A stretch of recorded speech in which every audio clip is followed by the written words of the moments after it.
दुनिया का 100 साल 1 सेकंड है, मरना तो सबको है। जो मैदान करबला में शहीद हुआ वो भी दुनिया से गए, और जो शहीद नहीं हुआ वो भी दुनिया से गया। यजीद भी मरा, इब्ने ज़ियाद भी मरा, उमर इब्ने साद भी मरा, शिम्र मरदूद भी मरा। यानी जो करबला का वो दूसरा कैरेक्टर है, जुल्म का कैरेक्टर है, वो सब भी मरा। कोई ऐसा नहीं कि उमर इब्ने साद बहुत दिन तक जिंदा रहा, इब्ने ज़ियाद बहुत दिन तक जिंदा रहा, यजीद बहुत दिन तक जिंदा रहा। यजीद सिर्फ 3 साल जिंदा रहा इमाम हुसैन की शहादत के बाद, और वह 3 साल में जो थोड़ा जुल्म में बच गया था उस जुल्म की भी इंतहा कर दी। खाने काबा के खिलाफ को जला दिया, खाने काबा की दीवार को तोड़ दी, मिंजनीक के जरिए खाने काबा पर पत्थरों की बारिश की, मस्जिद नबी में घोड़े बंधवाए, मस्जिद नबी में अजान बंद हो गई, मदीने में कम से कम 10,000 से ज्यादा सहाबी और ताबई को उन्होंने शहीद कर डाला। वहां की पाक दामन औरतों पे 3 दिन रात अपनी फौज पे उन औरतों को हलाल कर डाला, जुल्म की इंतहा कर डाला। लेकिन नतीजा क्या निकला? नतीजा यही निकला, इधर जुल्म हो रहा था, उधर यजीद पे कैंसर का अजाब टूट पड़ा, तड़प रहा था। ये तड़पता हुआ, मुंह में शराब है, सामने एक नाचने वाली नाच रही है, और उसी हालत में तड़प के बुरी मौत मरा।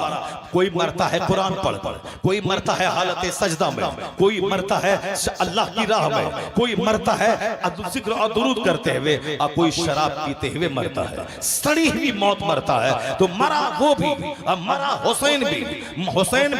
हुसैन मरे तो जिंदा हो गए, हुसैन खुदा की राह में कत्ल किए गए तो जिंदा हो गए। और वह कुर्सी की लालच में मरा, वह पैसे की लालच में मरा, वह रई की गवर्नरी की लालच में मरा, वह दुनिया के लिए मरा, दुनिया पे रिश्ता हुआ मरा, तो पूरी मौत मरा।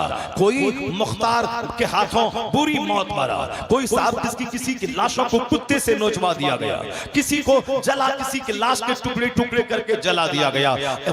इब्ने ज़ियाद पूरी मौत मरा उसी फरात के किनारे। और फिर जिस तरह इब्ने ज़ियाद अपने दरबार में हुसैन के सरे अक़दस के साथ बदसलूकी की थी, उसी तरह उसी 10 तारीख को इब्ने ज़ियाद का सर मुख्तार के दरबार में रखा हुआ था। एक अस्तहा साफ नमूदार हुआ जो नाक के रास्ते से, मुंह के रास्ते से घुसा, 3 बार ऐसा किया, फिर अंदर ही में गुम हो गया।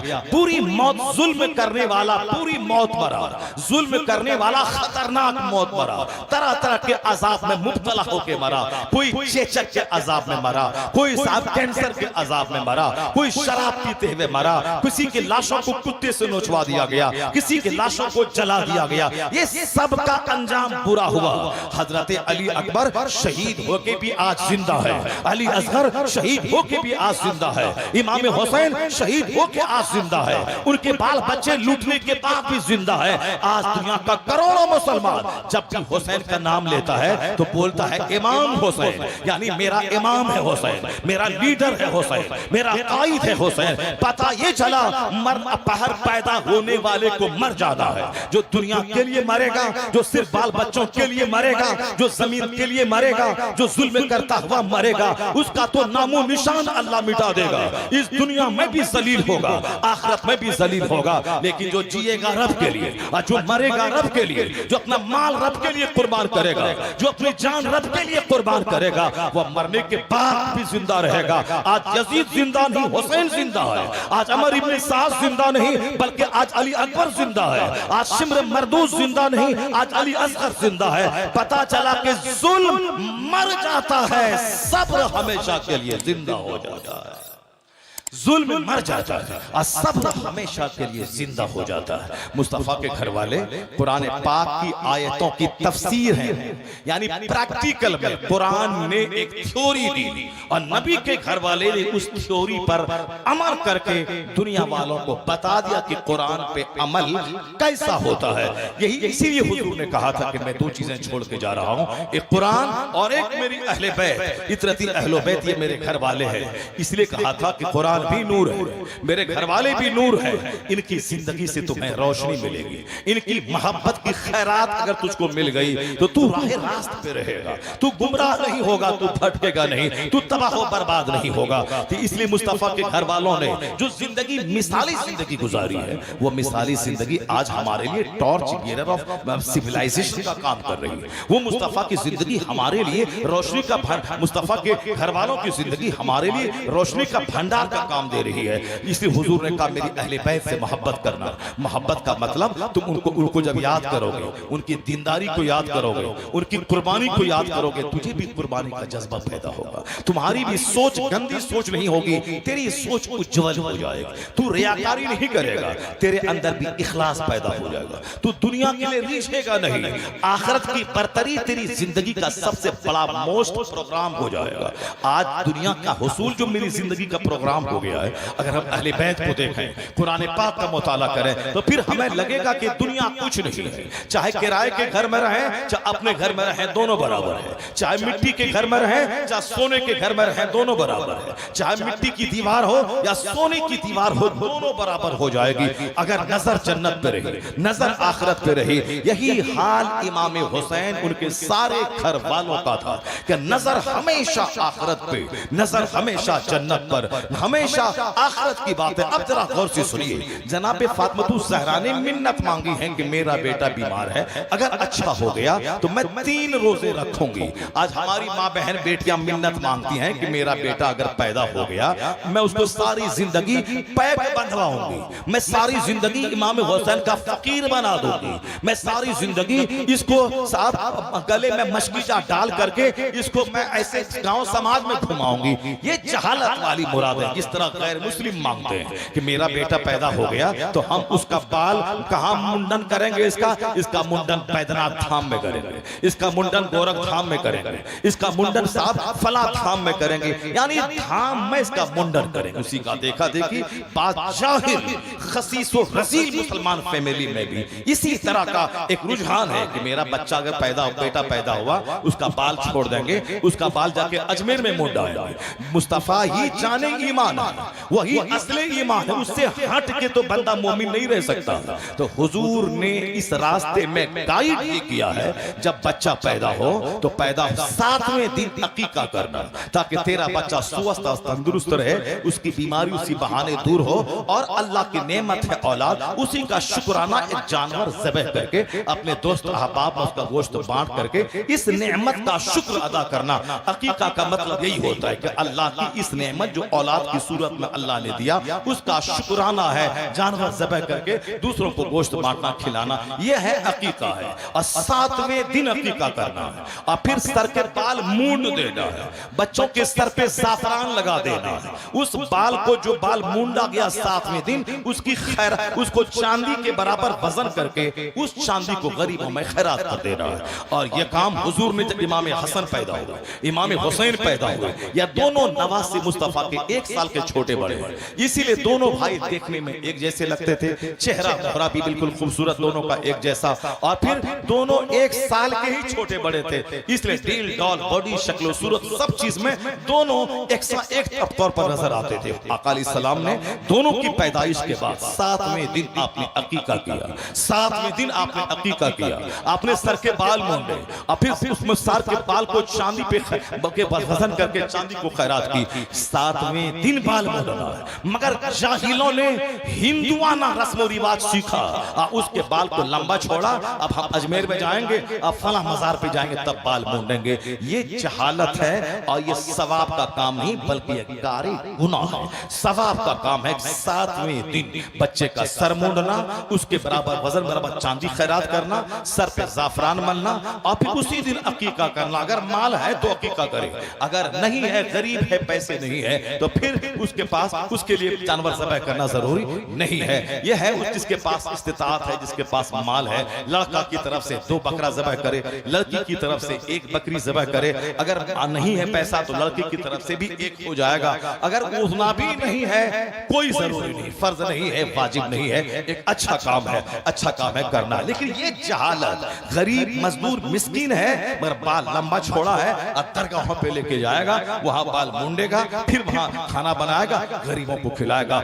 मुस्तफा बारिसा खेशरा के दीने हमाऊस गरबाऊ न रसीदी तमामुल हबेस, अपने आप को नबी के कदमों में डाल दे, सब कुछ वही है, सरापा दीन वही है। मुस्तफा से हट के जो जिएगा उसमें और अबू लहब में कोई फर्क नहीं है। अबू लहब में उसमें कोई फर्क नहीं है, क्योंकि हम लोगों ने गाना सुना है, दीन कैसे सीखेंगे? हम लोगों ने तो जलसा को हवा उठिंग का जरिया बनाया है, दीन कैसे आया है? हम लोग तो मोबाइल लेके नाच रहे हैं हैं, कूद रहे हैं, जलसा में भी, मस्जिद में भी, खानका में, खाने काबा में भी। और गुंबद खजरा के पास मैंने एक मौलवी नमा एक आदमी को देखा, जहां जुनैदो बायजीद जैसे बुजुर्ग सांस रोककर हाजिरी देते हैं, वहां वह बदबख्त मैंने देखा सिर्फ वो मोबाइल से वीडियो बना रहा था। इस जगह पे 70,000 फरिश्ते सुबह और 70,000 फरिश्ते शाम आते हैं। सीना मर चुका है, दिल मर चुका है।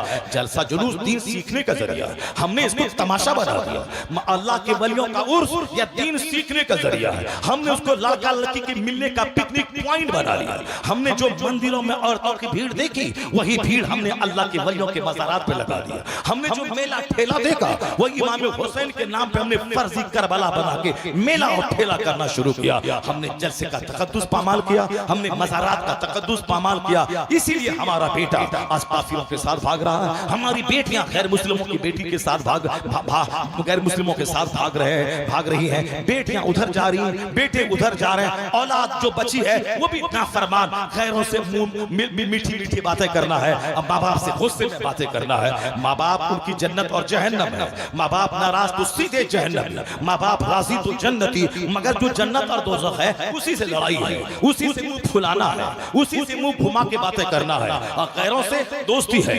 गैरों की बेटी से दोस्ती है, अपनी बहन से दुश्मनी है, दूसरों की औरतों को भाभी कह करके उससे 1 घंटा बात करना है, अपनी माँ से झुंझला की बातें करना है। यह है नतीजा मदरसे के मजाक उड़ाने का, यह है नतीजा आलिमों से तौहीन करने का, यह है नतीजा दीन के नहीं सीखने का। यह मजार इसीलिए लगाया गया, उर्स लगाया गया, ताकि उसमें जाने के बाद उस अल्लाह के वली की जिंदगी को हम पढ़ें, उससे ज़ुहद की कैफियत लें। तर्क दुनिया जिन्होंने की दुनिया को तलाक दिया, तो आज सारी दुनिया उनके कदमों को चूम रही है। इसीलिए हमको वहां जाने के बाद दुनिया की मोहब्बत सीने से घटे। ये है तो हुजूर फरमाते हैं, मैंने कब्रों की ज़ियारत से तुझको रोका था, मगर अब मैं कहता हूं फज़ूरूहा फ़इन्नहा तुज़हिदु फ़िद दुनिया व तुज़क्किरुल आखिरह। हुजूर कहते हैं अब ज़ियारत करो, इसीलिए ज़ियारत करो कि ज़ियारत करोगे कब्र की तो मौत याद आएगी, मौत याद आएगी तो सीना नर्म होगा। जहां मौत की याद नहीं है वहां ही कुछ चरम सीमा पे गुनाह और पाप है, और जहां मौत का डर है वहां गुनाह कम है। इसीलिए कहा गया कि जब सुबह करो तो शाम का इंतजार मत करो, और शाम करो तो सुबह का इंतजार मत करो। इसीलिए कहा गया कि तुम रोजाना 20 बार मौत को याद करो तो फिर तुम्हें शहादत का मर्तबा मिल जाएगा। और रोजाना जो 25 बार मौत के चर्चा करेगा, उसके बारे में आया है कि अल्लाह उसे शहादत का मर्तबा अता करेगा। क्या मतलब? मौत को याद करने से तमन्नाएं घटती है, आदमी का सीना सख्त होने से बच जाता है। कब्र पे जाने का परमिशन इसीलिए दिया गया है, वहां जाने के बाद मौत याद आएगी, वहां जाने के बाद आखिरत याद आएगी, वहां जाने के बाद अल्लाह के वली की जिंदगी याद आएगी, जिन्होंने 80 साल की लंबी जिंदगी गुजारी, न आंख बहकी, न जबान बहकी, न पेट में हराम गजा डाला, न हाथ बहका, न पांव बहका, कैसी सेफ जिंदगी उन्होंने गुजारी। वहां जाने के बाद वहां उनका बयान सुने, उनका चर्चा सुने, जो इस गुंबद के नीचे आराम कर रहा है वो उनको जीते कैसे थे, उनकी रात कैसे बसर होती थी, उनका दिन कैसे बसर होता था, ताकि जो लोग वहां आए वहां से रोशनी लें और अपनी जिंदगी के बिगाड़ को दूर करके अपनी जिंदगी में सुधार पैदा करें। हमने उसे मेला लगा दिया, जिस तरह मठ का मेला है वही मेला मैंने बना दिया। जहां दीन सीखना था वहां दुनिया का जरिया बना दिया। जिनके बाजार पे जाने के बाद नमाज की नेमत लेके लौटना था, वहां पिकनिक पार्टी करने, लड़का लड़की की मिलने की मीटिंग पॉइंट हमने उसको बना दिया। वो मुहर्रमुल हराम का महीना जिसमें हुसैन आज़म की सखावत, हुसैन आज़म की दीनदारी, उनकी जुर्रत, उनकी बेबाकी को जहां से लेना था, हमने इसे मातम करने, ढोल बजाने, नाचने का जरिया बना दिया।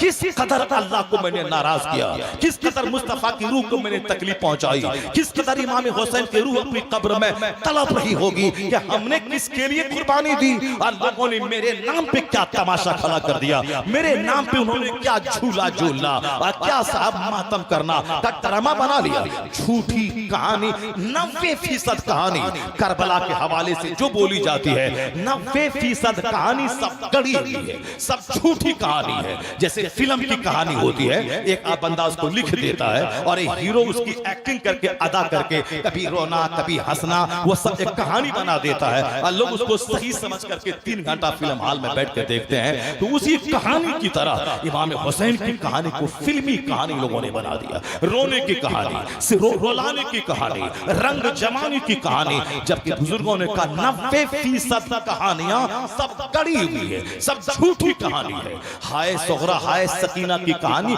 झूठी कहानी है। अहले बैत अतहार पे इल्जाम लगाना है कि अहले बैत अतहार की कहानी ये सब्र की कहानी है, ये हक की राह में कुर्बानी की कहानी है। वहां रोना कहां है, वहां खोना कहां है, वहां सर का बाल नोचना कहां है, वहां आम आदमी की तरह सर से दीवार से सर टकराना कहां है। वहां तो लाशों के अंबार पे भी दीन की खातिर सब कुछ लुटाने का जज्बा है, न आंखों में आंसू है, न पीछे भागने का जज्बा है। जब लोगों ने ये हालात पैदा कर दिए तो अब उस हालत में सिवाय सब्र के और हक की राह में सब कुछ लुटाने के कोई रास्ता नहीं रह गया। न उसके सामने घिघियाया हमें जिंदगी की भीख दे दे, हमारे अली असगर को बचा दे, हमारे बच्चों को छोड़ दे, चलो वक्ती तौर पर हम तुझको मान लेते हैं। नहीं नहीं, मेरे इमाम ने आखिर तक हक पर कायम रहकर तलवारों के हुजूम में, तीरों के हुजूम में, लाशों के अंबार पे एक इंच पीछे नहीं हुए, एक इंच बैक फुट पर नहीं गए। कहा मैं जालिम को समर्थन नहीं दूंगा तो नहीं दूंगा, चाहे तलवार चले, चाहे गर्दन कटे, चाहे बच्चे पिटे, चाहे प्यास के मारे बच्चे बिलके, जालिम को समर्थन नहीं दूंगा। जालिम को समर्थन का मतलब है जुल्म की हिमायत करना, जुल्म का साथ देना। ये हुसैन से नहीं होगा। तेरे हाथ में तलवार है, तू मेरी गर्दन उतार सकता है, मगर मेरे पास हाथ है, ये हाथ नहीं दूंगा। मेरे पास ज़मीर है, ये ज़मीर नहीं दूंगा। तो लाशें गिरती रही, हुसैन का हौसला बढ़ता चला गया, यहाँ तक कि आखिर में हजारों तलवारों का जख्म सहकर, यहाँ तक कि 70 जख्म नेज़ों के खाकर सजदे में सर रख दिया, गर्दन कट गई, मगर हुसैन अपना हाथ उस जालिम के हाथ में नहीं दिया, अपना हाथ बचा लिया, अपना ज़मीर बचा लिया। सर्रा सर्रा पुकार उठा करबला का। यजीद अपने मकसद में हार गया, क्योंकि वह हुसैन का हाथ लेना चाहता था, मगर वह 22,000 तलवार चला करके हुसैन का हाथ नहीं ले पाया। यजीद अपने मकसद में नाकाम हो गया और हुसैन अपना हाथ नहीं देना चाहता था। तो दुनिया की सारी मुसीबत वहां जमा हो गई। करबला में भूख जमा है, करबला में प्यास जमा है, करबला में परदेश जमा है, करबला में चटियल मैदान जमा है, करबला में दूध पीते बच्चों की प्यास जमा है, करबला में जवान बेटों की बीमारी जमा है, जहां जवान बेटों की सारी मुसीबत जमा है। मगर अहले बैत अतहार की अजीमत को सलाम, उनके हौसलों को सलाम, उनकी हिम्मत को सलाम, उनकी जुर्रत को सलाम। क़यामत तक का मुसलमान वहां से हिम्मत लेगा, जुर्रत लेगा, सब्र का सबक सीखेगा कि उन लोगों ने मुसीबतों के हुजूम में भी इस्लाम नहीं छोड़ा, सदाकत का दामन नहीं छोड़ा, हक कोई नहीं छोड़ा, गर्दन दे दिया मगर हाथ नहीं दिया, उन्होंने ज़मीर का सौदा नहीं किया। इसलिए यजीद हार गया, हुसैन अपने मकसद में जीत गया। हुसैन आज़म अपने मकसद में जीत गया, हुसैन आज़म अपने मकसद में जीत गया। हम लोगों ने क्या तमाशा बना डाला, बद्धी बनाना, बिंजू बजाना, डीजे बजाना, ताजिया निकालना, इमाम बाड़े पे सारे लोगों का सिर मिला के फातिहा दिलाना। वो दिन है हुसैन की शान सुनने का, वो दिन है करबला वालों का पैगाम आम करने का, वो दिन है कुरान की तिलावत का, वो दिन है सजदा करने का, वो दिन अहले बैत अतहार को क़िरात पेश करने का। करबला वालों की हिम्मत को सलाम, उनकी अजीमत को सलाम। जो काम करोड़ों आदमी मिलकर नहीं कर सकता है, वो काम तन्हा हुसैन ने करके दिखा दिया, वो काम तन्हा हुसैन के घर वालों ने करके दिखा दिया। मेरे घर में एक लाश निकलती है तो न माँ को होश होता है, न बहन को होश रहता है, उधर वो कपड़े खुल रहा है, सर के बाल नोचे जा रहे हैं, अब मैना और तोता कह करके नौहा और मातम किया जा रहा है। ये है हमारी माओ की जहालत। लेकिन सकीना की अजमत पे कुर्बान, हज़रत ज़ैनब फ़ातिमा ज़हरा की बेटी की दीनदारी पे कुर्बान, कि लाशों के अंबार पे भी सर से दुपट्टा नहीं किसका, लाशों के हुजूम में भी ना गैरों के लिए चेहरा खुला, चेहरा छुपा के रखना, सर के बाल छुपा के रखना, अजनबी मर्दों के सामने बरहना नहीं होना, वहां मुसीबतों के हुजूम में भी अपने आप की हिफाजत करके रखना। इस तरह यह हौसला कोई नहीं दे सकता। मुस्तफा के घर वालों का ही हिस्सा था। यहाँ तो थोड़ी सी गरीबी आई, सारा तमाशा हो जाता है, लेकिन वहां तो लाशों के अंबार पे भी सर के बाल न खुले,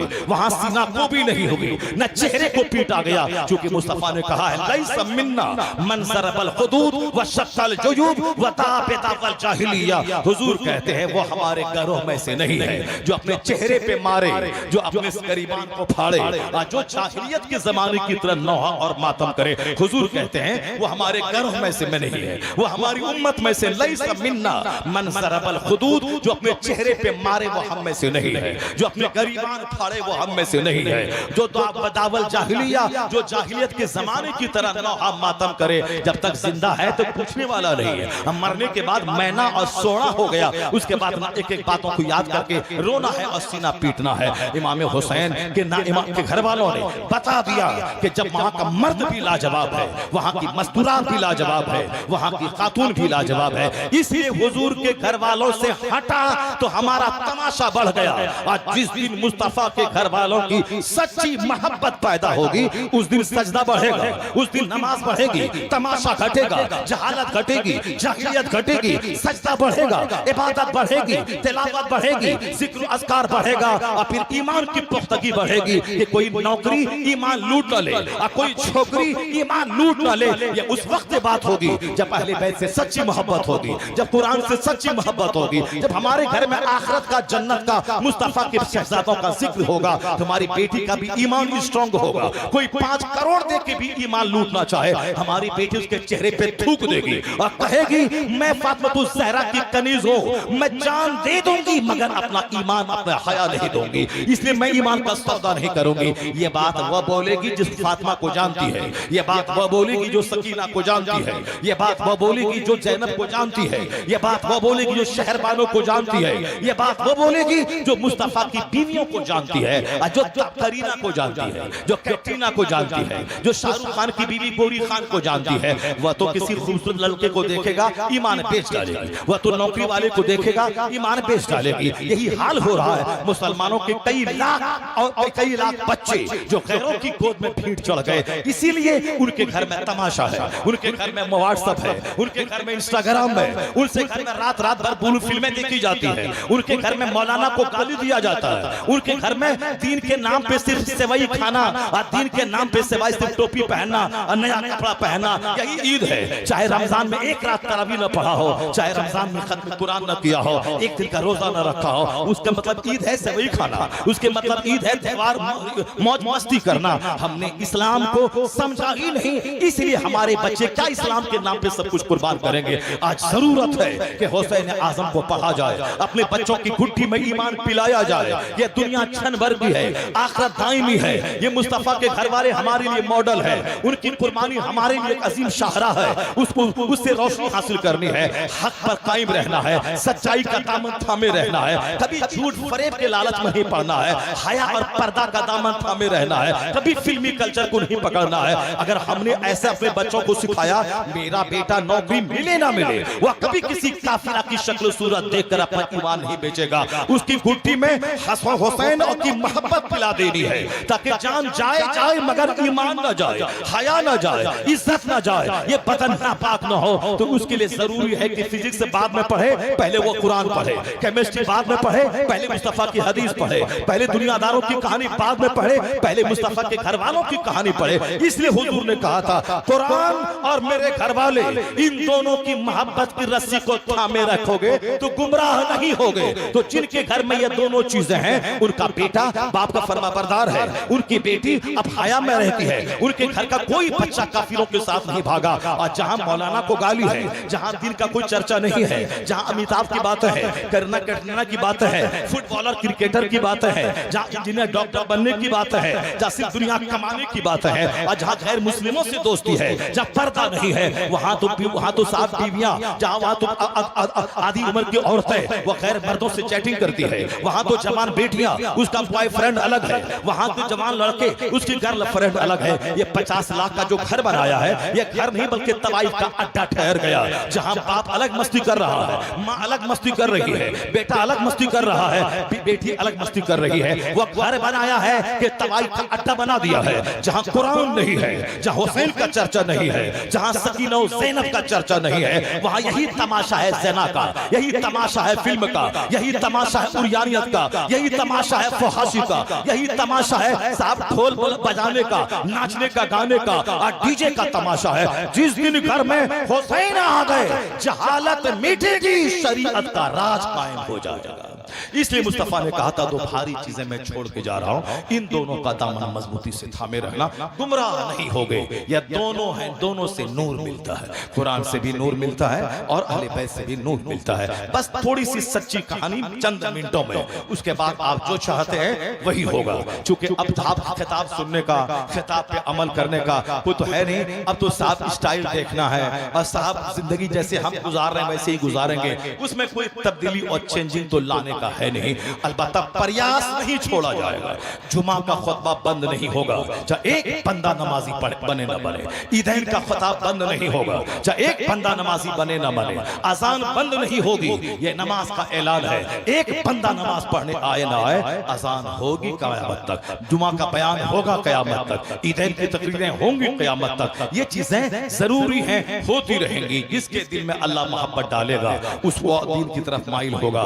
जो मर चुका है जिसका सीना, जिसको जहन्नमी बनना है, तबाह बर्बाद होना है, उसके सामने चाहे हजार चीजें खोल कर रख दी जाए, उसके सीने पे असर होने वाला नहीं है। जो जमीन बंजर, जो जमीन सड़ी हुई है, वो हजार बारिश आसमान से हो, वहां से हरी फसल पैदा होने वाली नहीं है। लेकिन जो जमीन जरखेज है, थोड़ा सा पानी पड़ा लहलहाते ये फसल पैदा होती है और फिर वह सारे लोगों को, देखने वालों को खुश कर देती है वो फसलें। तो यह नसीहत पे सीने, नसीहत का पानी सीने पर पड़ता है। जो सीना जरखेज है उसके हाथ पांव से अच्छे काम का ज़हूर सुदूर होता है, और जो सीना मर चुका है तो फिर तो उसको अच्छी मजलिसों में, मस्जिदों में, खानकाहों में, काबा के पास, गुंबद खतरा के पास भी सुकून नहीं मिलता है। वह जाता भी हर जगह इंजॉय करने के लिए जाता है। इखलास से खाली सीना, मरा हुआ सीना है। इसलिए ये तकरीर तो बंद नहीं होगी। अलबत्ता एक आदमी आए चाहे 1 लाख आदमी आए, ये प्रयास क़यामत तक रहेगा, अमरे बिल मारूफ किया जाता रहेगा। किसी की गर्दन में चादर डाल के नमाजी बनाना न किसी नबी पर फर्ज था, न नबी के गुलाम उलमा पे फर्ज है।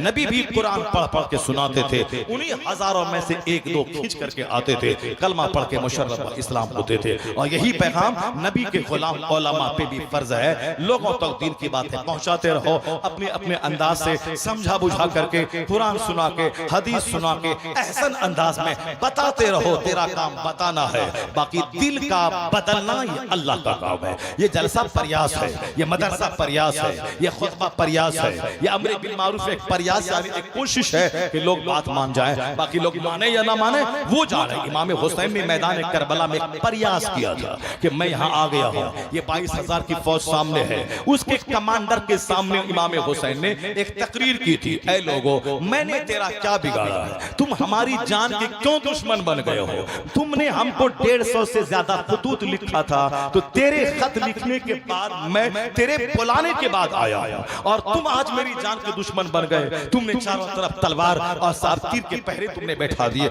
आखिर क्या है तेरा मकसद? तुमने क्या, मैं लड़ने आया हूँ, मैं तेरे बुलाने से आया हूँ। अब अगर तुझको मेरा बुलाना पसंद नहीं है, मेरा आना पसंद नहीं है, मुझको वापस मदीना जाने दे, ताकि मैं मदीना जा करके अपना चैन जिंदगी के दिन गुजार लूं। अगर ये तुमको पसंद नहीं है तो मुझको यहाँ से सीधे यजीद के पास जाने दे दमिश्क, ताकि मैं यजीद से बैठ करके बात, मसले का हल निकालूं, मैं उनसे गुफ्तगू करूं, मैं अपनी बात बताऊं। और फिर अगर ये भी पसंद नहीं है, मुझे किसी इस्लामी मुल्क की तरफ जाने दे, यानी उन इलाकों की तरफ जहां मुसलमान रहते हैं, वहां जाऊं, मैं दीन की तबलीग करूं, इस्लाम की तबलीग करता हुआ मैं अपनी जिंदगी के दिन गुजार दूं। उनका सीना मर चुका था सामने वाले का, चूंकि यजीद ने इतने इनाम के लालच दिया था। उन लोगों ने किसी को कहा था कि अमर इब्ने साद रय की गवर्नरी तुझको दे दूंगा अगर तुमने हुसैन की मुहिम को तुमने सर किया।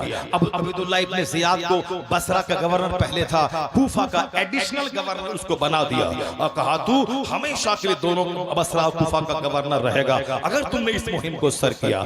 अमर इब्ने साद, शिमर मरदूद, कुली बिन यजीद, सनान इब्ने अरस, ये जो बड़े किरदार हैं यजीदियों के, ये सब के सब पक्के दुनियादार, लालची, हरीस। इसलिए सच्चा हुसैनी वो इस दुनिया में मकान नहीं बनाना चाहता। इसी मकान की तड़प ने इन जन्नती बाप के जहन्नमी बेटों को इस जहन्नमी बनाया। वो कौन लोग थे? अमर इब्ने साद, साद इब्ने वक़ास जन्नती बाप का बेटा था जो जहन्नमी हो गया।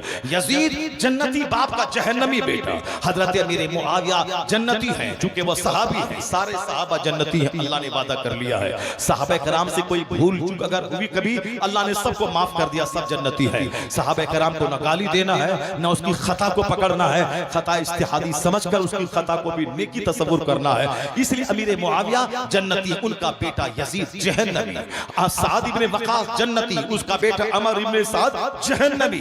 उसमें बहुत सारे लोग थे जिनके बाप सहाबी, जिनके बाप ताबई, उन नेक लोगों के जहन्नमी बेटे हुसैन के इर्द गिर्द तलवार चमकाने लगे। कहा कोई शर्त नहीं मानी जाएगी, यजीद की बैअत कीजिए, यजीद का समर्थन कर दीजिए, उसकी हिमायत कीजिए। हुसैन आजम ने कहा ये तो बेजा मुतालबा है, ये गलत मुतालबा है, ये तो मुस्तफा के बेटे से नहीं होगा। हुसैन आजम ने समझाया कि देख मैं हूं कौन, इस रुए जमीन पर मेरे अलावा कोई मुस्तफा का हकीकी नवासा नहीं मौजूद है। मैं वही हुसैन हूं जिसके बारे में जिस नबी का कलमा तुम पढ़ता है, उस नबी ने कहा था अल हसन वल हुसैन सैयदा शबाब अहली जन्ना, ये हसन हुसैन जन्नती नौजवानों के सरदार है। मैं जन्नती जी नहीं, जन्नती नौजवान का सरदार हूं। ये हमारे पैगंबर, हमारे नाना तेरे पैगंबर जिसका कलमा तुम पढ़ता है, उस पैगंबर ने कहा है। तो अब तू किसके खिलाफ तू जंग छेड़ रहा है, किसके खिलाफ तू तलवार चमका रहा है, किसकी गर्दन काटने के लिए अपने बहादुरों, अपने पहलवानों को तू सामने ले आया है, किसके खिलाफ? कलमा पढ़ते हो, नबी के नवासे के खिलाफ तुमने तीर और तलवार का एक दीवार तुमने खड़ी कर दी है। मेरा हक पहचानो, नाना जान को क्या मुंह दिखलाओगे? जिस नबी का कलमा पढ़ते हो उसकी शफाअत तुझको कैसे मिलेगी? जिनके घर वालों को उजाड़ने का प्लान बनाते हो, जिनकी औरतों को कैदी बनाने का प्लान बनाते हो, उनकी शफाअत की उम्मीद तुम करते हो, कैसे करते हो? उस तकरीर को सुनने के बाद जो साहिब ज़मीर थे उनका दिल हिल गया। जनाबे हुर यजीद की फौज में था, उन्होंने वहां से लपक के इमाम हुसैन के पास आके अपनी गलती की माफी मांगी, फिर हुसैन के साथ दिया, और जब तक शहीद नहीं हो गए वो अपने घोड़े से नीचे नहीं उतरे। ये जो खुशकिस्मत लोग थे वहां से चल के इधर आ गए, मगर बदनसीब जिसके दिमाग पे दुनिया की हवस थी, अच्छा खाना, अच्छा पहनना, हुकूमत करना, सरदारी करना, वो तबाह और बर्बाद हो गए। एक कौम मुस्लिम, इमाम हुसैन मदीना में थे, मदीने में यजीद का कासिद पहुंचा और कहा कि अमीर मुआविया का इंतकाल हो गया है, यजीद खलीफा बन गया है और आप उनकी बैअत कर लें। इमाम हुसैन के सामने दो ऑप्शन था,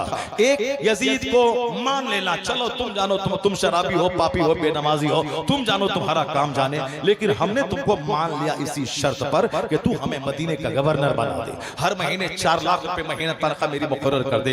यजीद कूद के दे देता, चूंकि यजीद चाहता यही था कि हुसैन समर्थन दे दे, चूंकि उनको डर था कि बज़ाहिर सत्ता पे कब्जा हमारा है। चूंकि यजीद ने जबरदस्ती सत्ता को छीना, सिद्दीक अकबर सरकार के विसाल के बाद मुसलमानों की राय से खलीफा बने, सिद्दीक अकबर के विसाल के बाद उमर फारूक मुसलमानों की राय से खलीफा बने, हजरत उस्मान गनी उमर फारूक की शहादत के बाद मुसलमानों की राय से खलीफा बने, हजरत उस्मान गनी की शहादत के बाद मौला अली मुसलमानों की राय से खलीफा बने, हजरत अली की शहादत के बाद इमाम हसन 40,000 अरब की राय से खलीफा बने।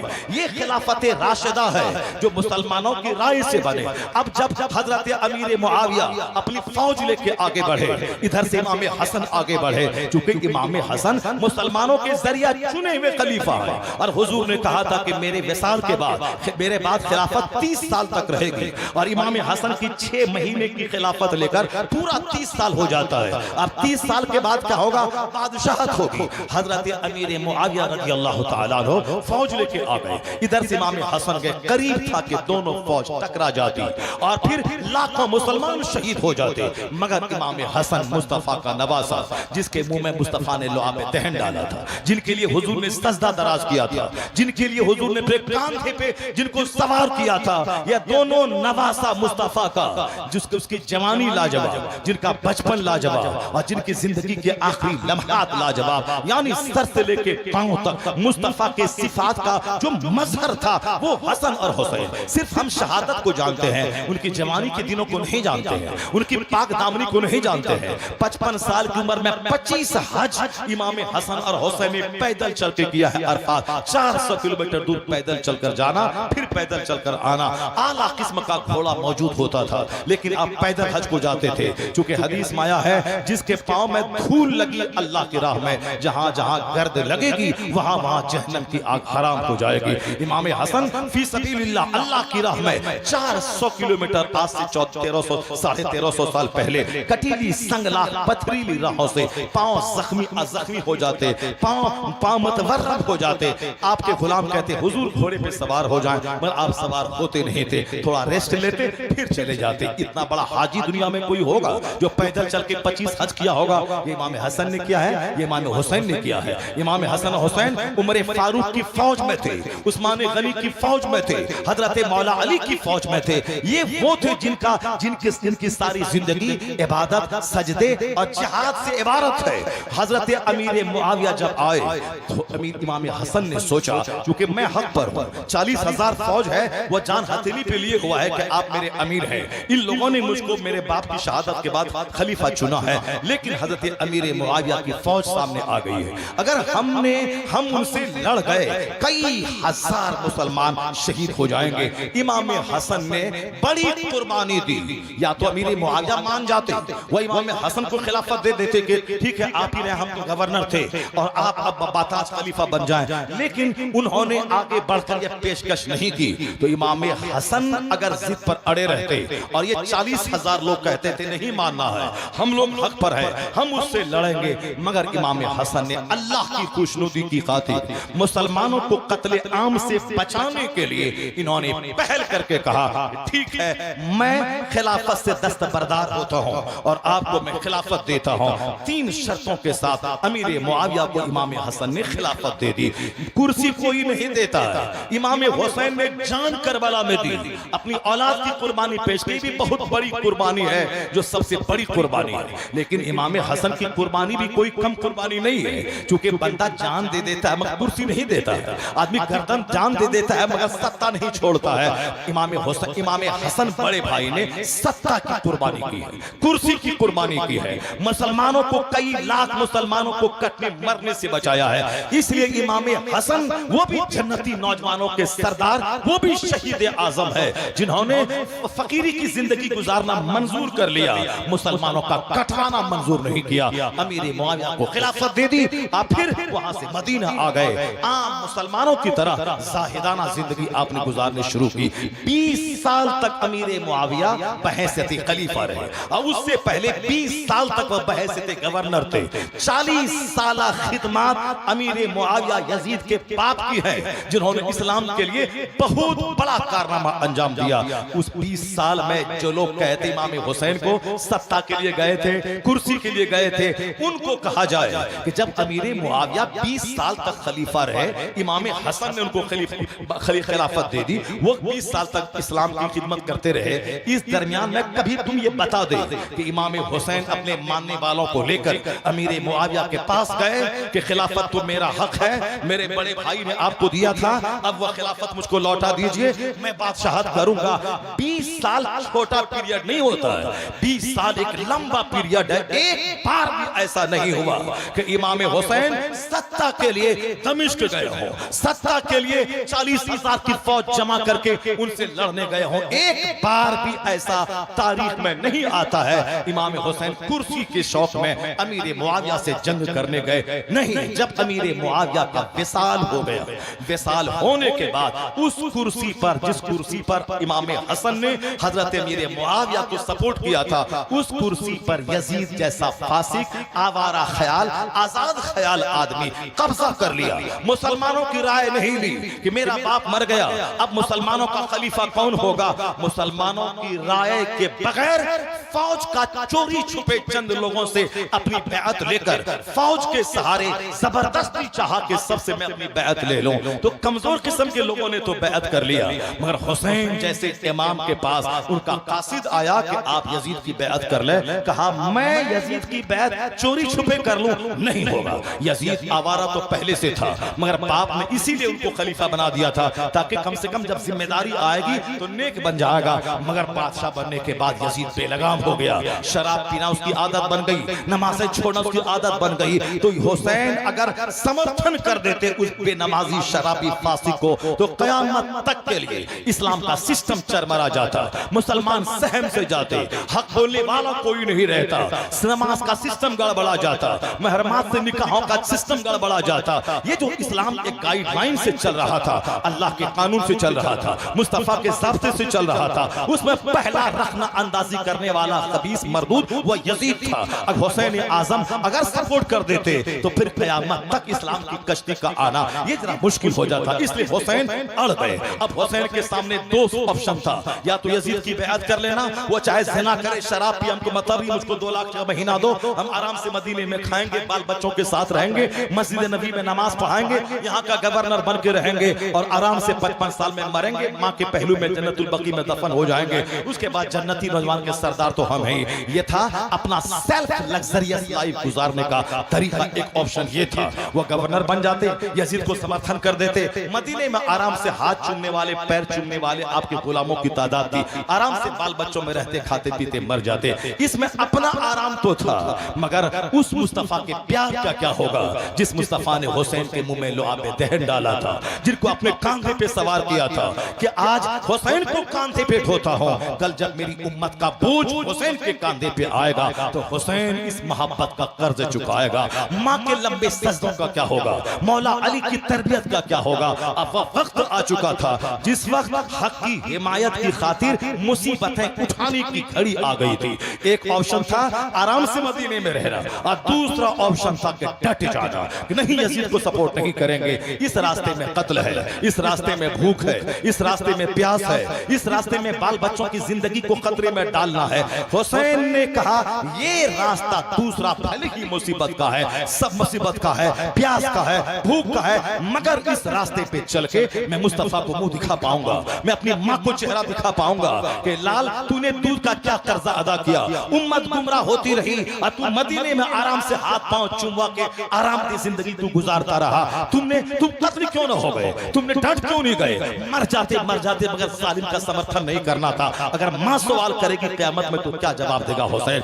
माँ की शफकत का लाज रखना था, बाप के प्यार का लाज रखना था, और खुद जो उन्होंने मुस्तफा की तरबियत में रह के सीखा था। यह दुनिया पानी का बुलबुला है, आज है कल खत्म। ये दुनिया एक साथ एक आग की चिंगारी है जो भड़की और खत्म हो गई। चाहे मैं 1000 आराम से जियो फिर भी तो मरना है, तो मरना है डरपोक बन के क्यों मरना है, हक की खातिर मरना है। एक तरफ दुनिया और एक तरफ आखिरत, एक तरफ अपना फायदा, एक तरफ क़यामत तक की उम्मत का फायदा। अपना फायदा तर्क किया हुसैन ने, उम्मत के फायदे की खातिर मैदान में निकल गए। मदीने की आराम भरी जिंदगी को हुसैन ने तर्क किया और मुसीबत वाली जिंदगी को इख्तियार किया और क़यामत तक के मुसलमानों को एक मजाज दिया, जब दीन बचाना मुश्किल हो जाए उस वक्त में तुम्हें दीन बचाने के लिए गर्दन जाए चाहे हुसैन के तरीके पर अमल करते हुए हक की रस्सी को मत त्यागना, हक को कभी हाथ से जाने मत देना, किसी जालिम के सामने झुक करके उसके जुल्म को तस्लीम मत कर लेना।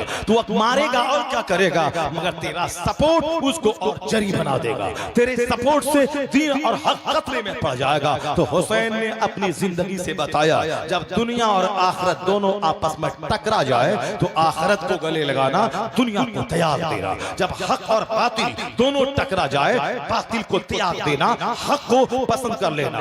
खुदा को राजी करने के लिए भूख प्यास अगर कत्ल की राहों से गुजरना पड़े तो मौजूदा आरामदेह जिंदगी को तर्क करके इस मुसीबत की जिंदगी को चुन लेना, क्योंकि इस मुसीबत के बाद आराम ही आराम है, इस मुसीबत के बाद जन्नत ही जन्नत है। तो हुसैन ने इस ऑप्शन को कबूल किया, आखिरत का रास्ता, हक का रास्ता, सदाकत का रास्ता, भूख और प्यास तकलीफ का रास्ता चुन लिया। इसलिए हुसैन मदीने से निकल गए, मक्का गए, मक्के से निकल के करबला गए। अब देखा सामने 22,000 की फौज, आपने समझाने की कोशिश की मगर जालिमों ने नहीं माना। हुसैन आजम ने हक बयान किया, हुज्जत तमाम कर दी, ताकि ये मत बोलना कि कल हुसैन ने मुझको नहीं बताया कि सच्चाई क्या है और मैं क्या हूं, मैं बेखबरी में यजीद का साथ दिया। इसलिए हुसैन अपने आप को बचाने के लिए नहीं, हक बताने के लिए खुतबा दिया था।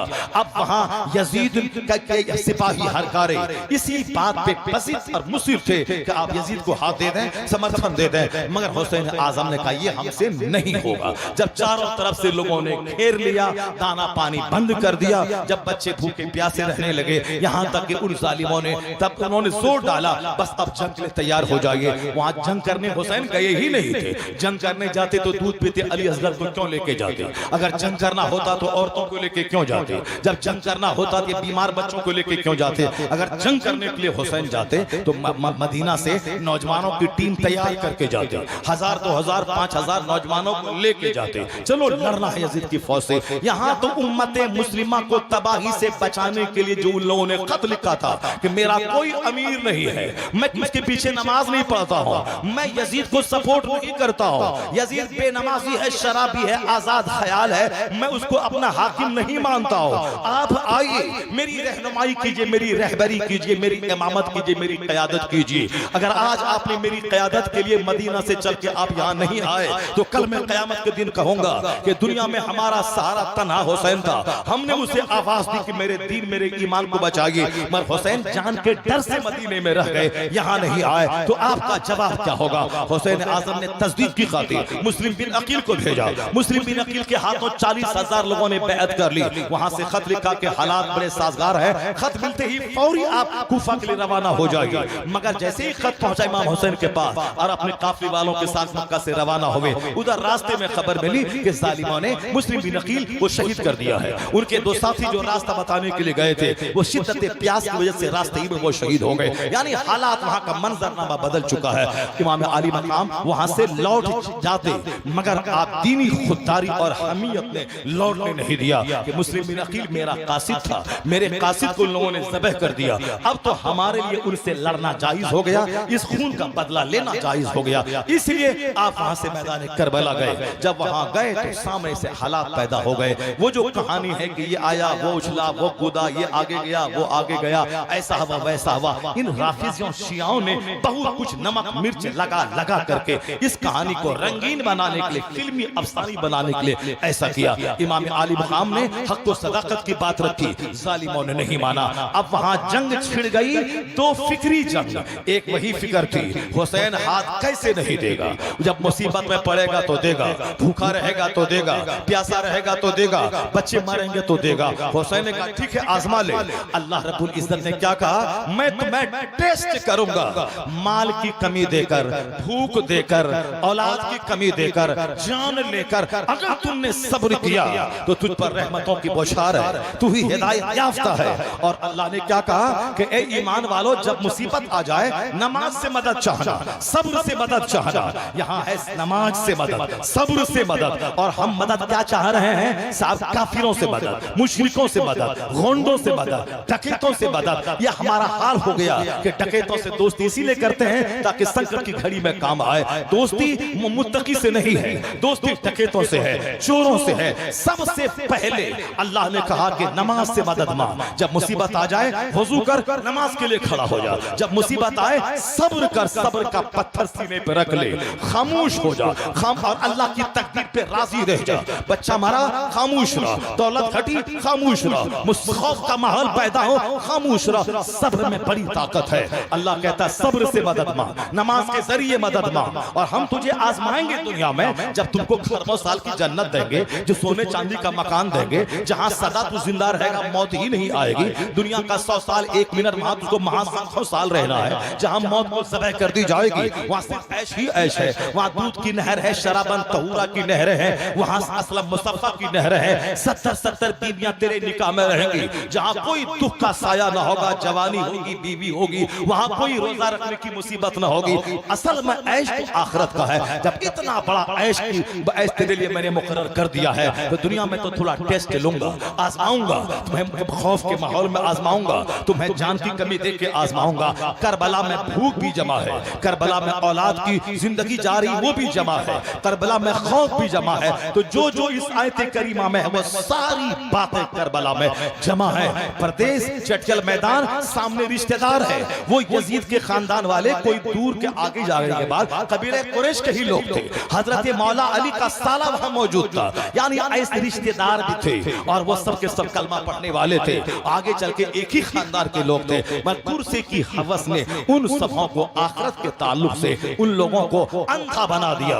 दुनिया का ऐश उन लोगों को छा गया, इसीलिए आखिरत से टकरा गए, हक से टकरा गए। इमाम आली मकाम ने कहा ठीक है, तुमको जो करना है करो, अगर तुमने नहीं बुलाया है, अगर मुझको जाने भी नहीं दे रहा है, अब तेरे जी में जो आता है तू कर ले।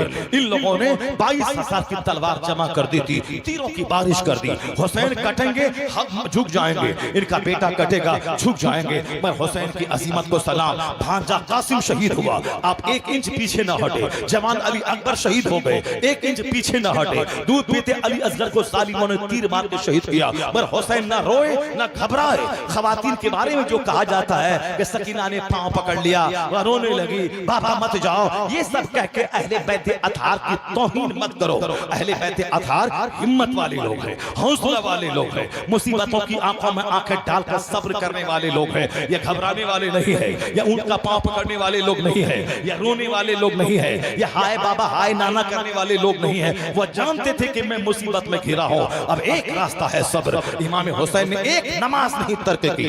जब से आप मदीना से चले, सफर में नमाज पढ़ते रहे, तहज्जुद पढ़ते रहे, मक्का में है, मक्का से चले रास्ते भर नमाज पढ़े। अब करबला में जिस दिन से कयाम आपका रहा, एक नमाज आपने नहीं छोड़ी। नमाज के लिए वुजू भी फरात के पानी से करते रहे, यहाँ तक कि अलबिदाया व निहाया में आया है, भले ही पानी की किल्लत थी खेमे में, लेकिन उस किल्लत के बावजूद खेमे में पानी था। और इमाम हुसैन 10वीं तारीख को मैदान जंग में जाने से पहले आपने गुस्ल फरमाया, आपने जोड़े पहले, जबरदस्त खुशबू आपने लगाई, आपने अमामा बांधा, हाथ में तलवार ली, तब सालिमों की तरफ आप निकले। यानी ये वीरों की कहानी है, ये बहादुरों की कहानी है, ये हक की खातिर जान देने वालों की कहानी है। मुस्तफा का कुंबा कभी कभी बातिल से डरा नहीं है, उनसे दबा नहीं है, उनकी हिमायत नहीं किया है। उनकी औरतें लाजवाब, उनके बच्चे लाजवाब, उनके बूढ़े लाजवाब, उनके बीमार लाजवाब। बहुत सारे लोग नमक मिर्च लगा के खुद रोना, दूसरों को रोलाने की कहानी करबला की कहानी बना दिया। ये अहले बैत अतहार पे इल्जाम है कि वो रो रहे हैं, घबरा रहे हैं, औरतें खशखा के गिर रही हैं। नहीं नहीं, वो तो हिम्मतों का पहाड़ थे वो लोग, उनके सीने पे सब्र की चट्टान रखे हुए थे। उन मुसीबतों की आंखों में आंखें डाल के साबिरीन की जमात के इमाम थे वो लोग। हुसैन आज़म मैदान में आए तो वहां जंग क्या हो रही है नहीं मानूंगा। और यजीद ने क्या बोला, सब कुछ मैं तेरा बर्बाद कर दूंगा मगर तुझको मानना होगा। हुसैन ने कहा मैं सब कुछ लूटा दूंगा, नहीं मानूंगा। जंग यही थी, हाथ लेके रहूंगा और हाथ नहीं दूंगा। बिल आखिर क्या हुआ, हुसैन आज़म ने सजदे में सर रखा, सुभान रब्बियल आला का विर्द किया और फिर जान जाने आफरी के हवाले कर दी। सारी दुनिया ने देखा यजीद हुसैन का हाथ लेना चाहता था मगर अपने मकसद में कामयाब नहीं हुआ। न यजीद का वो सितम रहा, न वह जुल्म इब्ने ज़ियाद का, जो रहा तो नाम हुसैन का जिसे जिंदा रखती है करबला।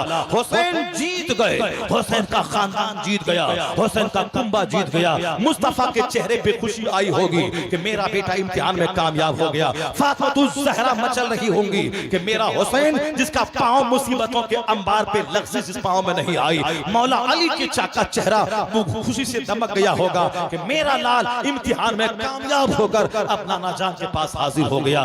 करबला की कहानी यही है, बातिल से दब के जीना है तौहीन जिंदगी।